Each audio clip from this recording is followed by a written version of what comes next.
In 1966, Ghana's first president was overthrown in silence.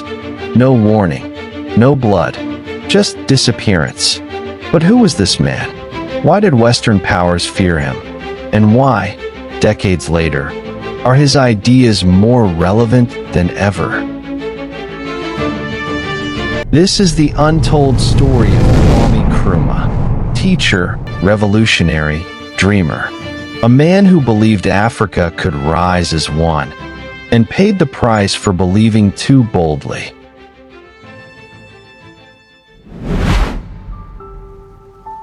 Kwame Nkrumah was born in 1909 in the small village of Overthrew, in the British colony of the Gold Coast.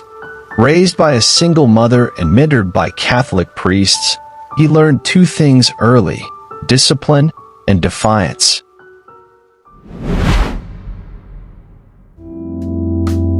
In 1935, Nkrumah boarded a ship to the United States. He had $35 in his pocket and no return ticket. At Lincoln University, he scrubbed floors by day and studied revolution by night. He read Du Bois, Garvey, Lenin, but he also experienced racism, exploitation, the raw truth of the black condition worldwide.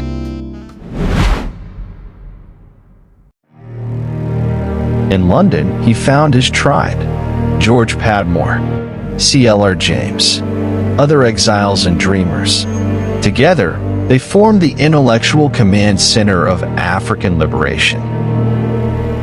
In 1945, they organized the Fifth Pan-African Congress in Manchester. The cry for African independence had become global thunder.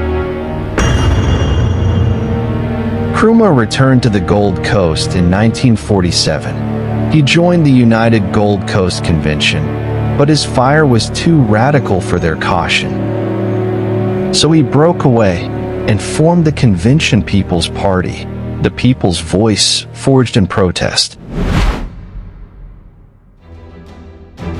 In 1950, Kwame Nkrumah was arrested for inciting strikes and civil disobedience.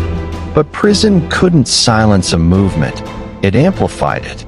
Positive action, they called it, mass resistance with moral clarity. Even behind bars, Nkrumah's popularity soared. And in 1951, while still in prison, he was elected leader of government business. On March 6, 1957, the impossible happened. Ghana became the first black African nation to win independence from colonial rule. And Kwame Nkrumah stood at the podium and declared, "Ghana is free forever."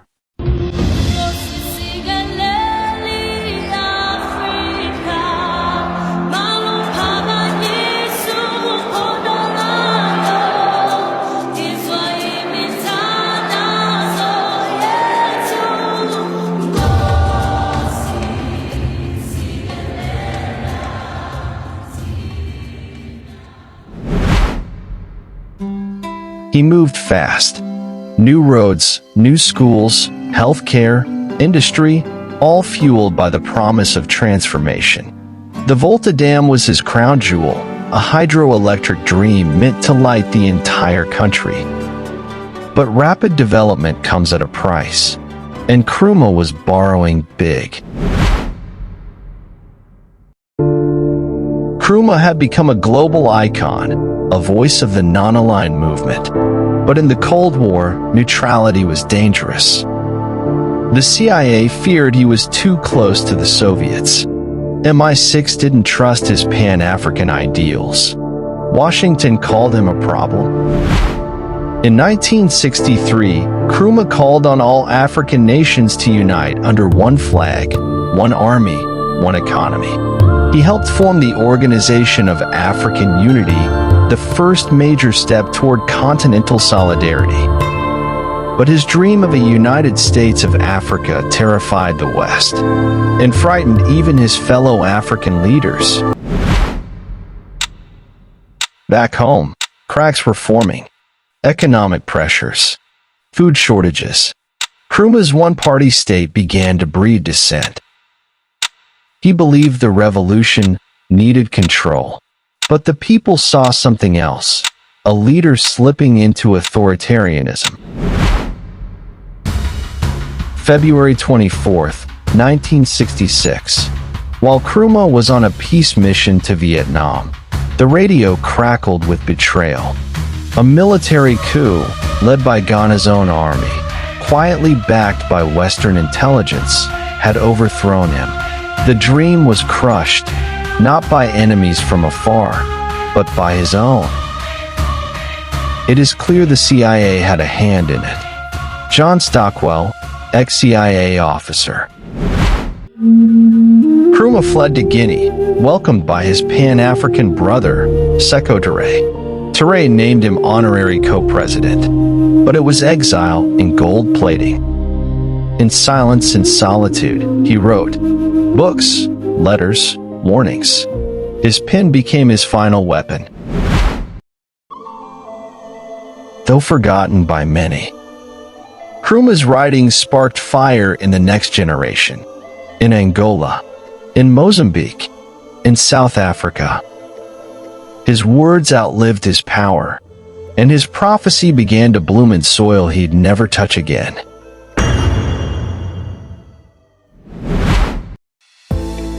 Ghana moved on. New leaders rose, some honest, some brutal, but none dared to dream as big. The Cold War raged. Africa became a pawn again, and Nkrumah, once the continent's North Star, faded from front pages.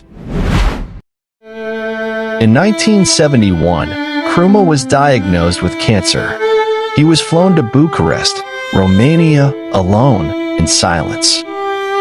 On April 27, 1972, Kwame Nkrumah died. No state funeral, no ceremony, just a closed coffin in a foreign land.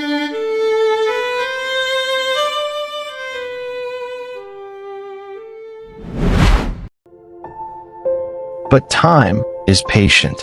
Nkrumah's image returned. Statues rose. Textbooks changed.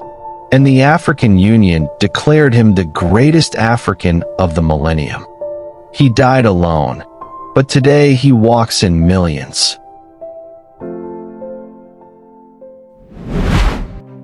In 1992, 20 years after his death, Kwame Nkrumah's remains were returned to Ghana. Today he lies in Accra, no longer in exile, but a hero reborn. His ideas, once dismissed as radical, are now recognized as visionary. In 2002, Africa answered part of Nkrumah's call. The Organization of African Unity became the African Union, with a permanent statue of Nkrumah at its headquarters. His speech from 1963 echoes through its halls. Though imperfect, the AU is his spirit, still struggling toward unity.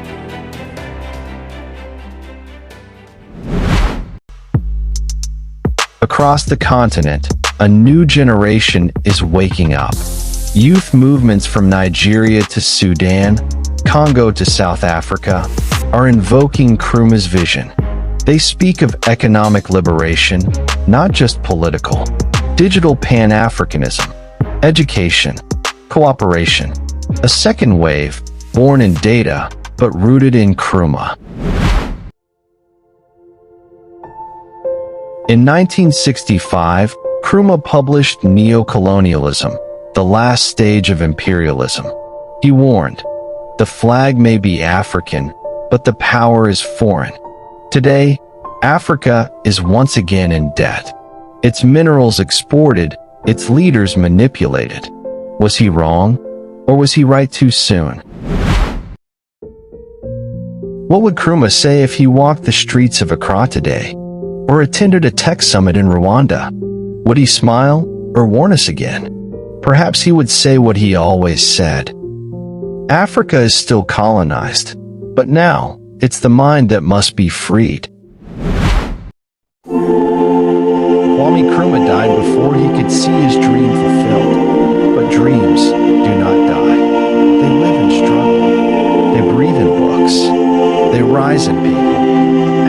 journey continues. And maybe, just maybe, one day, his voice will not be a memory, but a mirror.